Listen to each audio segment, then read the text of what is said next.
ये तो कहते हैं श्री कृष्ण जी ने गीता बोला। पुणात्माओं, श्री कृष्ण जी में प्रवेश करके इस काल भगवान ने गीता बोला, गीता का ज्ञान कहा। श्री कृष्ण जी को तो पता नहीं मैंने श्रीमद् भगवद गीता में क्या कहा था। अपनात्माओं, इस दास का जो ज्ञान है परमात्मा दिया हुआ, कबीर परमेश्वर ने बताया दास को, तो ये ऐसा अटपटा लगेगा आपको, क्योंकि आपने कोरा अज्ञान ग्रहण कर रखा है कि ये क्या कह रहा है। श्रीमद् भगवत गीता का ज्ञान श्री कृष्ण जी ने नहीं बोला।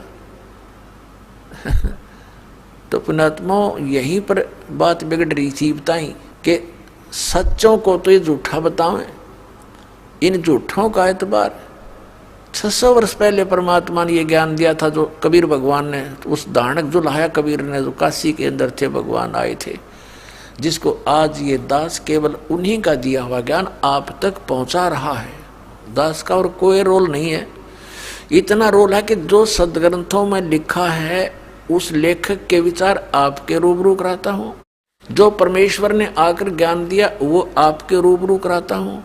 इन दोनों का निष्कर्ष निकाल कर आपको देता हूँ, आपको दिखाकर बताता हूँ कि ये ऐसा है, ये ऐसा है, और फिर इन नकलियों के विचार सुनाता हूँ, इनकी द्वारा लिखी अनुभव की पुस्तक आपके रूबरू कराता हूँ,